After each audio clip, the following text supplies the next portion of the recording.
everyone. Welcome to another episode of Tort Talk Thursday. Excited to be here week over week with Joe Fantini of Rosen Injury Lawyers. Joe, thanks so much for spending a little bit of your Thursday morning with me. Thanks for having me, Susan. Always love speaking with you and talking about the latest developments and all things mass tort. Yeah, and before we dive in and hear today's updates on mass torts, I just wanted to take a moment and thank today's sponsor. And today's sponsor is PALO Media Group.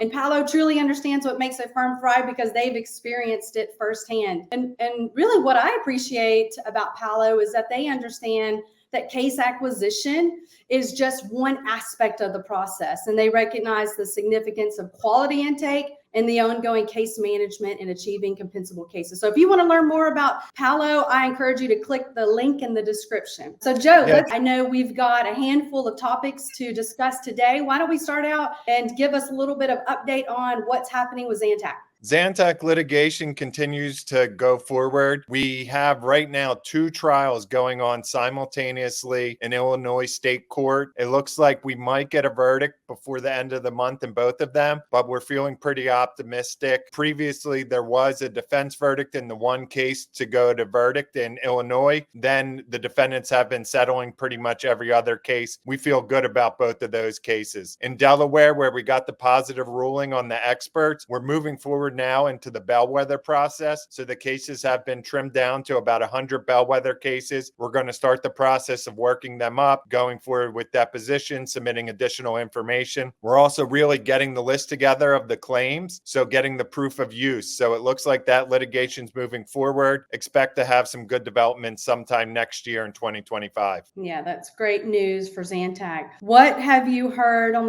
Tylenol? So in Tylenol and the MDL, previously, the judge excluded our expert, but plaintiffs were able to fortunately get the court to agree to allow us to submit a second general expert on causation. Our expert, Dr. Ness, really qualified, had a lot of really good information. We moved forward with the expert report and the defendants moved to exclude the expert. Unfortunately, the judge came down with the ruling pretty similar to the initial ruling and excluded the opinions of Dr. Ness. So what this means is basically the MDL, as far as the Tylenol litigation is done. I'm hearing some rumors of potential state court action for Tylenol, but that doesn't look like a really positive tort moving forward. And so that, I guess if you have some of those cases, tell us what you're hearing about toxic baby food. So yeah, toxic baby food is a good potential option for some of those Tylenol cases that you had. We have the same clients, the same profile, the same type of alleged injuries. So what I would recommend is you reach out to those clients that you've signed up previously for Tylenol, see if they used one of the half dozen or so baby foods that we're investigating, because that litigation is really moving forward positively. We have the MDL formed and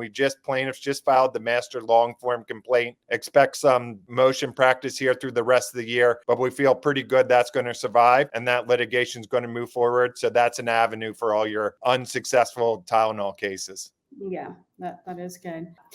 Joe, tell us a little bit about what is going on with the acne treatment products. Yeah, so the acne cases, we have the JPML hearing going on here. There's 2 more the rest of this year, one in September, one in December. So basically, we're alleging that the manufacturers of these acne medications failed to warn about the risk of the products potentially causing cancer. So right now, there's over 30 lawsuits filed in 10 different jurisdictions. This looks like a case that's going to get an MDL formed. Expect an order before the end of the month here in July. Okay, and I guess one question that I've been asked by several attorneys is, what do we think are going to be the torts that are going to be settled, upcoming settlements? Any thoughts there, Joe? Yeah, so right now we have kind of 2 settlements ongoing, hernia mesh and Zantac. I always say the best time to get cases is after the litigation settle. So those are cases that are still viable. We're seeing a lot of action there. And then we have probably 3 other ones that I think will have a settlement in the next year or so. I'm looking at AFFF with the first trial scheduled in the beginning of 2025. Paraquat along the same lines, the first trial scheduled in Philadelphia in April of 2025, even though the MDL isn't moving as long as well. And then the other one is Bear Hugger. That was flying under the radar for years. That litigation's really picking up. So I don't think we'll have another big settlement here in 2024, but in 2025 looks like a great year with a lot of cases coming up on trial, which drives the settlements. Fantastic. Well, Joe, as always, I really appreciate you taking a little time on your Thursday morning to share these updates and insights to the industry. Certainly appreciate our listeners for joining. If you don't want to miss out on these updates, please make sure to subscribe